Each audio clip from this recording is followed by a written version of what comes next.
Ciao a tutti, benvenuti o bentornati su Monica Vlog. Aspettate che voglio prendere lo specchio per controllare l'inquadratura. Ok, sì. Ok, adesso ci entro. Mi ero dimenticata, avevo preso quello specchio da trucco proprio per controllare l'inquadratura, che non mi tagliasse se volevo usare la fotocamera, quella dietro del cellulare. Vabbè, boh, allora cominciamo subito. Trucco che copre le macchie. Ora a me sembra di averle coperte abbastanza. Vi faccio vedere le mie mani.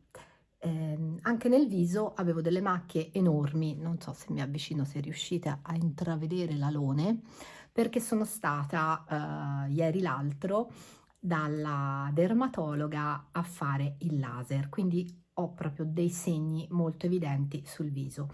Avevo deciso di non truccarmi, però oggi devo andare a fare il controllo in ospedale e sinceramente mi sono vista sta faccia giallognola, verdognola, tutte ste patacche. Ho detto mamma mia, no. Poi il capello grigio, ragazzi, che col capello così veramente fa subito vecchina dell'aceto, come diceva la mia mamma. No. Quindi ho detto no, basta, mi trucco. Ero qui a casa mia, ho dei trucchi da me, la maggior parte è da me, però insomma ero qui a casa mia e qualcosa ho anche qui. Quindi vi voglio raccontare come ho fatto per fare questo trucco, che comunque mi sembra che abbia coperto abbastanza bene. Vi ripeto, sono macchie scure così, belle scure, qua ce n'è una. Allora, ho usato il fondotinta della NARS. Questo fondotinta è ottimo per la pelle di una certa età perché è molto elastico. Non è coprentissimo, però è super modulabile. Fate conto che io qui ci sono passata 3 volte. L'ho dato, l'ho fatto asciugare un attimo, poi ce l'ho ridato e poi ce l'ho ridato. Quindi sulle macchie ci sono 3 passaggi di questo fondotinta, che a cose normali non è stracoprente, però io qui non avevo correttore e quindi ho usato solo quello. Il problema di questo è che seppur sia molto elastico, però sotto l'occhio rimane comunque più evidente la ruga. Non si può avere tutto dalla vita. Infatti io ultimamente non ho tanta voglia di truccarmi, anche perché avendo una mimica facciale molto mobile, cioè io mi muovo tantissimo quando parlo. Io vedo delle persone che riescono a parlare praticamente muovendo appena la bocca.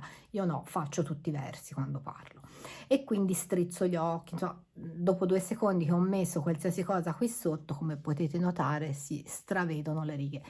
Con questa fotocamera ravvicinata, quella dietro, magari che si vede bene, potrete vedere anche che ho da depilarmi le sopracciglia, ma siccome io non ce vedo e quindi me ne sono accorta solo ora. Vabbè, boh, sono caotica, lo so. Allora, cosa ho fatto? Come ho fatto questo trucco? Fondotinta NARS, poi ho dato la cipria, questa qui, che è la mia cipria preferita, devo dire che è di YesStyle, me l'hanno mandata da YesStyle, e ne riapplico un capellino adesso, proprio qui perché ce l'ho, ho riapplicato un po' di fondotinta dopo aver dato l'ombretto e aver fatto del pastrocchio. Quindi un pochino di cipria, evitando di applicarla, cioè qui sotto ci sono andata solo quando l'avevo scaricata, ma se non ci fossi andata sarebbe stato meglio. Quindi fondotinta NARS, cipria, la VR Fit Cover Powder Packed.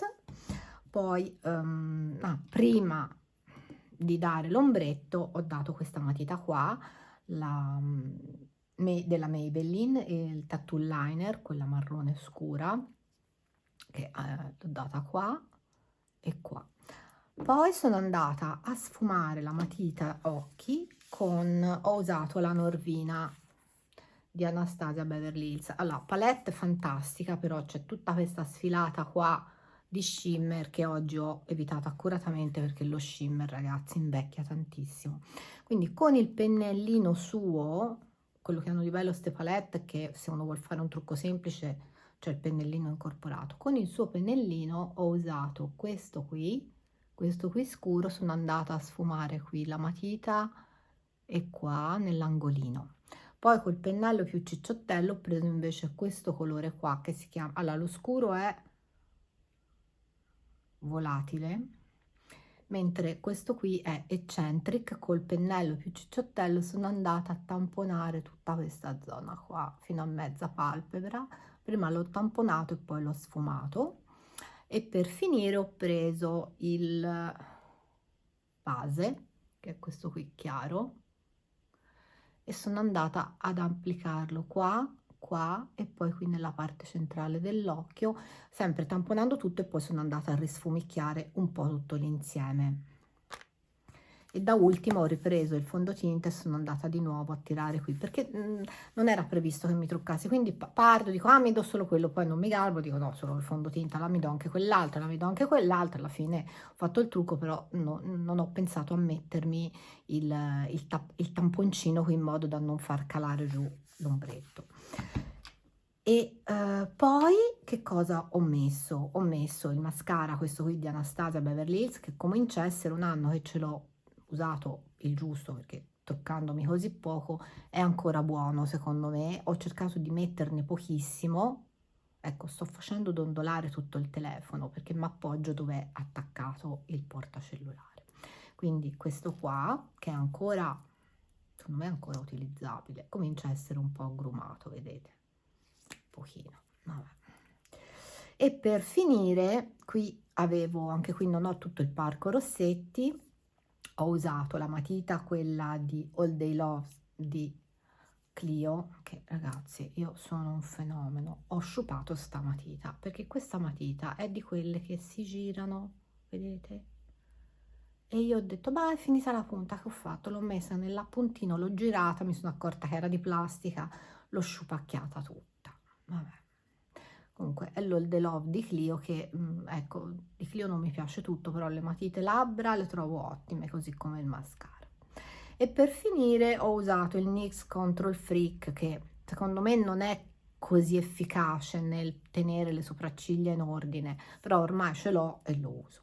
Quindi ecco qua tutti i protagonisti di questo trucco copri macchie.